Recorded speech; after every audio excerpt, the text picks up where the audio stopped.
Hello, this is Smarter Prepping with Uncle Mark, or you could call it Smarter Home Improvement with Uncle Mark. I am not a professional carpenter.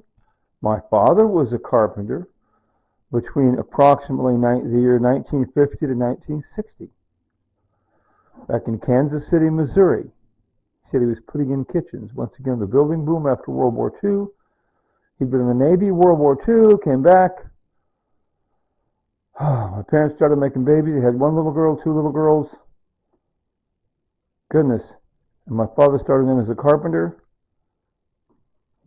from about 1950 to 1960. So he taught me a little bit of carpentry skills. Okay, so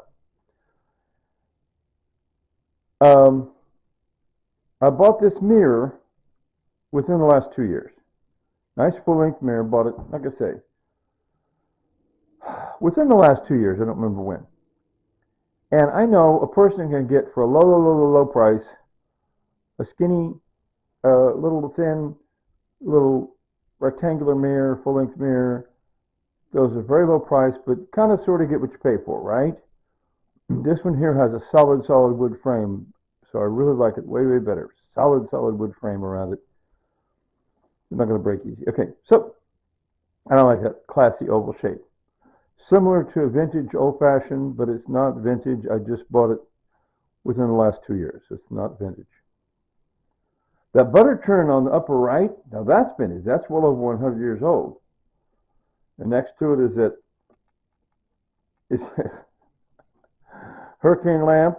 And then the kerosene lantern next to it, that's not vintage. That's a replica of the old kerosene lamps you would take. Those were invented back in the 1860s, I think. So people could carry that out to milk their cows. But those first two items, that butter churn and that hurricane lamp, well over 100 years old. But the mirror, no. Mirror is not, no. Anyway, so I went out and, first of all, I measured my space. I measured how long I wanted that board to be. And I found the board. I got scrap lumber. This is Wichita, Kansas, an apartment complex in Wichita, Kansas. These apartments were built about 1947. So much scrap lumber in Wichita, Kansas from my neighbors. They throw out this, that, anyway. So I just happened to find a piece of scrap lumber. It was already the right length. Yay! And then I went through a rigmarole. I won't even say how I went through a rigmarole trying to find my studs. New stud would be on the far left, right at the corner. Got it. Found another one kind of in the middle of that board. Okay. Now two very long screws, and I mounted the board to those two studs. Okay, good. Board solid. Now, then I used two, not quite so big, fairly big screws. See that loop on the left and on the right? If you can see the little round loopy on the left and on the right, that's what those two bolts used to attach that mirror to its legs. The legs are in the trash can. This apartment is so small, I couldn't use the legs. I trip over them, broke one. I just threw the legs in the trash can. So if there's no legs to it, what do I do with it, So that's what I did.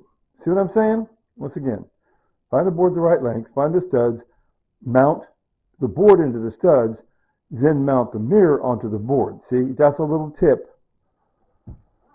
Seems like obvious common sense, but maybe some of you viewing this can realize that if you're trying to figure out something, see the width between those two metal thingies, it is what it is, and that wouldn't just happen to be between where the studs are. So to mount that to the wall, no, it's not going to work. I've done this before. I'm an old guy. I will turn 70 years old this year, so I'm already 69 and a half. So in all these years, I've done little home improvement thingy-doopers, and I realized way back that instead of trying to find studs, find a stud for a board. Once you got the board mounted, now you mount whatever you want to mount to the board, okay? Okay. I always saying, my sweet wife Tanya is no longer with us, but back in the day, she liked to say, later, Tater.